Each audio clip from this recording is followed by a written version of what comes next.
It's conference season.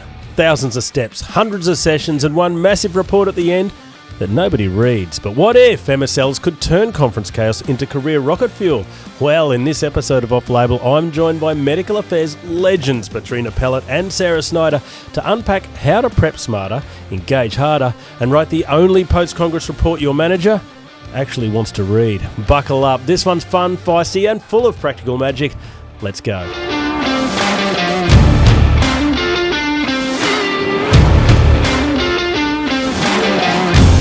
Okay, welcome to Off Label. Patrina, Sarah, thanks so much for joining us today. You're two of what I would call the most recognisable people in medical affairs around the world.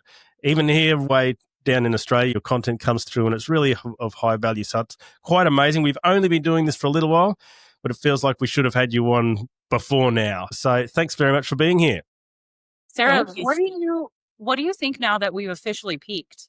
I mean, we're on the Off-Label podcast. Like, I don't think we could go anywhere higher than this. I'm so excited. I want the purple background, though. Perfect. Well, that's it. If you, the highest regeviewed podcast in the year gets a free one. We send one over. The neon, it'll be yours. This is recorded, so we're going to hold you to that. Oh, geez. So now I've done it. Lock it in. We can already call it, I think. But yeah, my favorite other podcast, apart from this one, is called the Rewatchables, where they review movies, and they have categories called Apex Mountain, whereas the movie where an actor has peaked. That's it. All the stocks in at that particular point. So that's it for us right now. This is Apex Moment. It's all downhill from here. But let's make hay while the sun shines and cut straight to it. And today we are here to talk about. This is the first time I've ever done that. Medical congresses. It's that time of year. It's Congress time. Look, let's cut straight to it. These things cost a bomb. The investment goes into it is massive, but there's a lot of talk online, particularly coming from your corner of the world, in terms of, are we making the most of that investment? You know, it's such an incredible opportunity on so many fronts. So why are we so often missing the mark, particularly for MSLs? I'll say one thing first and then go to Sarah. I thought when you were doing the drum roll, you actually forgot the topic of this podcast and you were trying to think about it. I was like, oh, he forgot. He's buying time. He's trying to do a fancy sound effects. Okay, Sarah.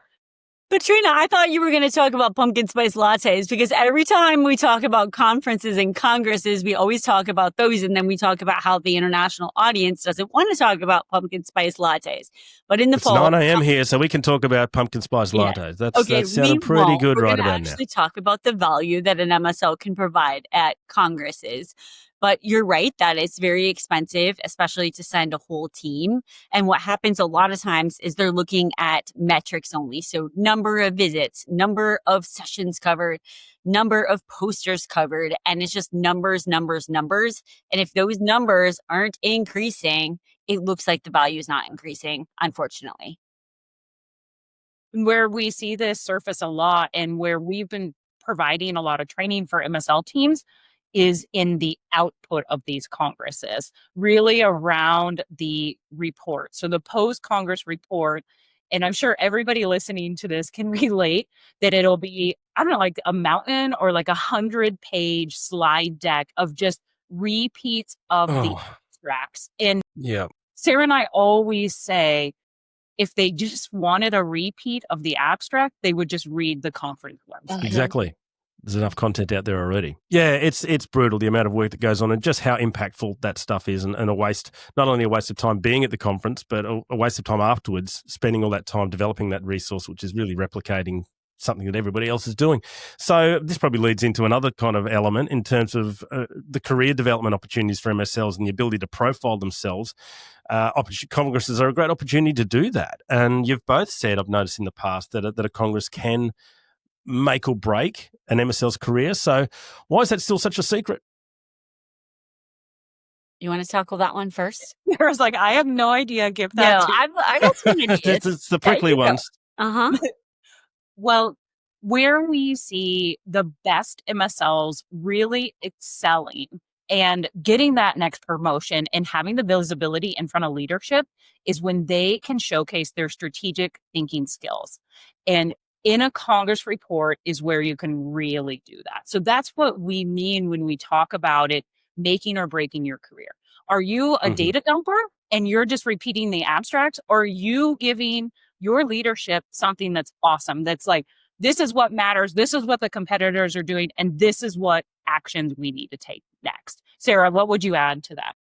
Yeah, to tie on to what Patrina said, the written Congress report is one. So being able to concisely report in written fashion, it's also your time to shine a lot of times in person. Sometimes there'll be morning debriefs, sometimes an evening debrief, and you'll get to actually present and being able to succinctly say what you found without going through the entire poster at 10 a.m. It's priceless for your career, right? And then you get to have all the company events too. So you're going to meet with people, not just within your country, but internationally at these congresses. So you got to be ready to communicate with a lot of power. Yeah, that's a really good point. I just want to focus in on what you just said about being ready, because we can talk about the outputs and maybe we'll just dive into that a little bit later as well. But being ready and preparation is obviously such an important element to anything that you're going to do well, but particularly before such a big event like a Congress. So what does smart or successful Congress prep actually look like for an MSL, and maybe what's one big mistake that a typical MSL can make before even setting a foot on site? Well, can I do the mistake first, Patrina? Yes, we love mistakes. This is a true mistake too that we just had in one of our you're allowed to swear too. You can say F ups or anything like that in this one. So don't. Okay, good. Thanks. I'm glad. I do like to do that.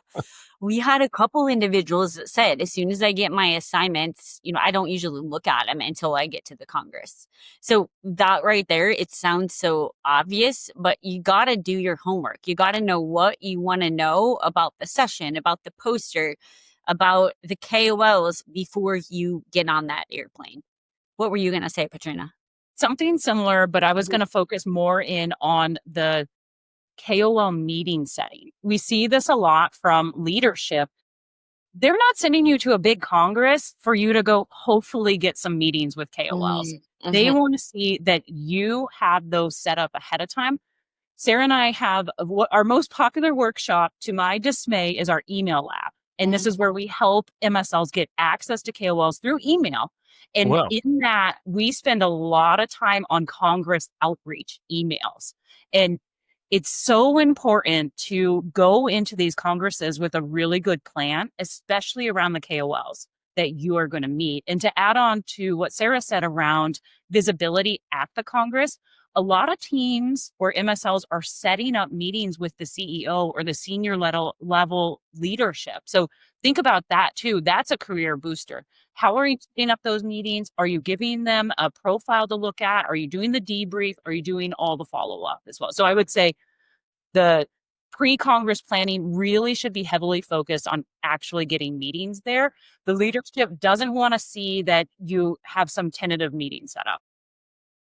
That's really interesting, and we might just take a small detour here because you've raised something it intrigues and challenges and frustrates everybody in the industry, regardless whether you're working in medical affairs, commercial, or whatnot, and that is emails. And I don't want to ask you to give away any trade secrets with your course. People need to take it to figure it out and get to the bottom of it themselves. But is there one particular element of an email that determines a better, say, open rate or response rate? Are we talking, do you need to have a company that has a fantastic relationship or a great product, medicine in that space? Does it need a personal relationship? Or is it as simple as a subject line that's just mega punchy? Is there one thing that rises above all the others in terms of email success? Let's see what Sarah says. Yeah, we start with the subject line, Steve. So you already mentioned that. But if you can't get that subject line, if they're not going to open it, you have no shot. So we spend a lot of time just on that. And in general, our biggest tip is the shorter, the better, whether it's for the subject line or the actual email. Yep. Punchy, to the point. Sarah and I consider ourselves social media writers. So we are all about the hook. Yeah. and to be fair, you're probably the closest things to influencers in the space. And you don't get there without being able to get people's attention quickly, without delivering value in a very short amount of time. So if you can translate that through to your network and the people that are attending your courses, which I'm sure you do, then it's going to end up in a much better result for everyone, presumably.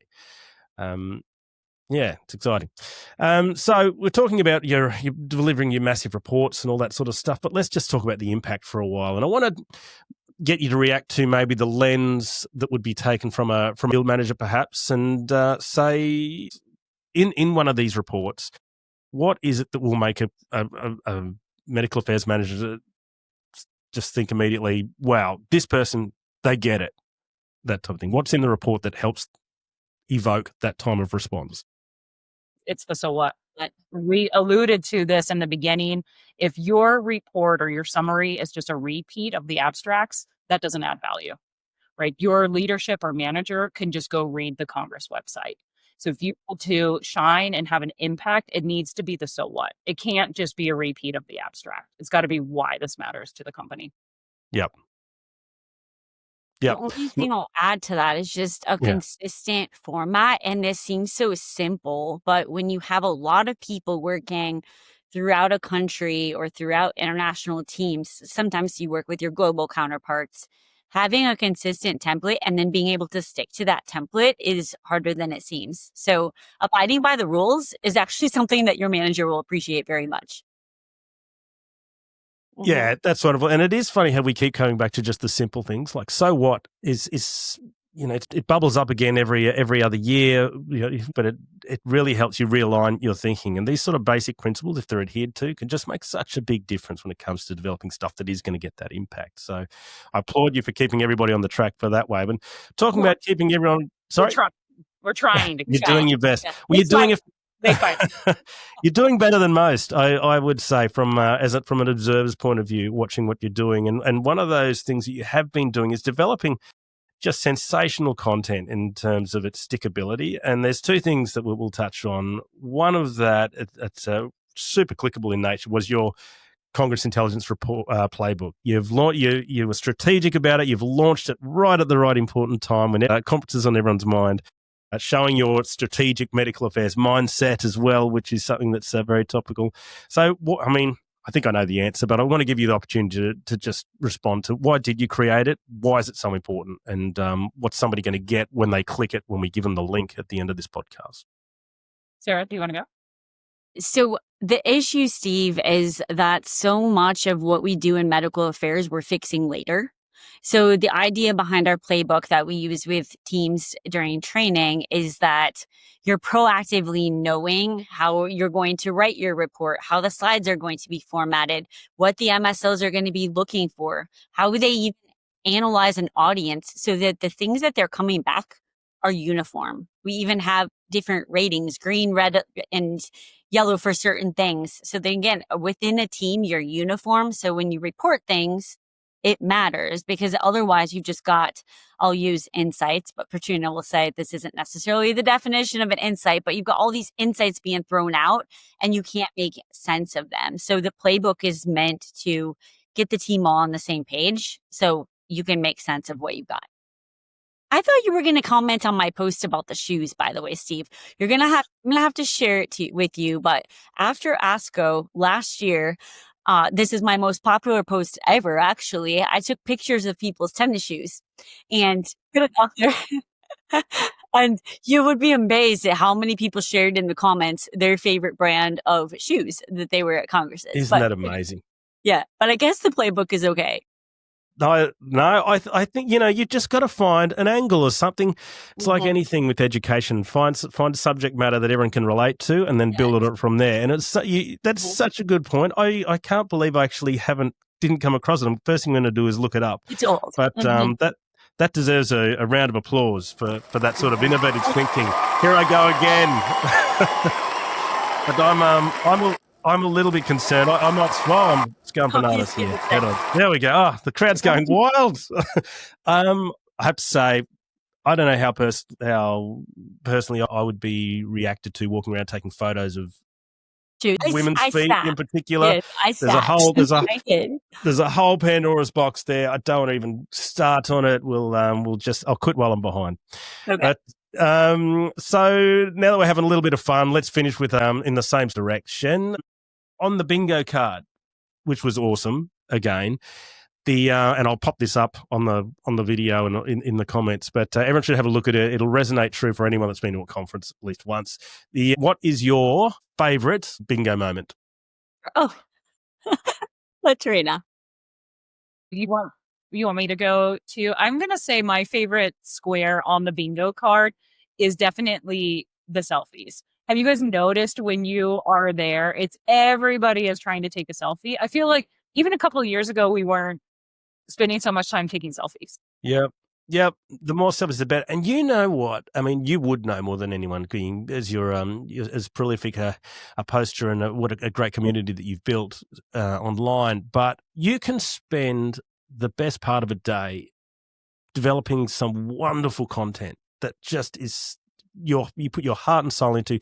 You know the interest is going to hear, and you'll put it up there, and you'll probably get 50 or so likes. Then all of a sudden you'll take a photo of yourself and your pet dog or something like that, and you'll get 500 likes and things like that. True. It's frustrating, but it's the world we live in, and those that master it find a good way to meld that sort of stuff, which is why you two need to be applauded. So last one. I love these because we just get a little bit of abstract thinking. If Congress for MSLs and medical affairs were a movie genre, okay, so we're talking thriller, rom-coms, action, adventure, sci-fi. What sort of movie genre would a Congress be for you? I vote romantic comedy because I think there's this warmth and you're getting to do all the networking and things like that at them. And it's also a lot of fun. Patrina, what do you think? Said war movie. Yeah, I like that answer. Because Yeah. I've seen Private Ryan, right? Like you're pulling people out of the trenches. I'm like barely surviving. You know what? The mental pictures of MSL storming into a conference as if you're taking the beach and setting up your positions and that type of thing.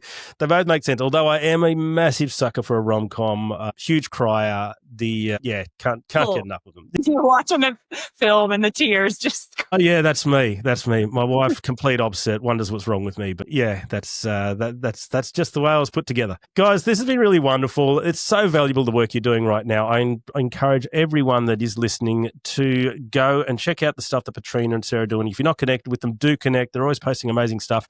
Their courses are absolutely next level. So check it out. Take your bingo square to your next Congress and make sure it's a successful one for you and your company. Guys, peace out. Thanks so much. Thanks, Steve.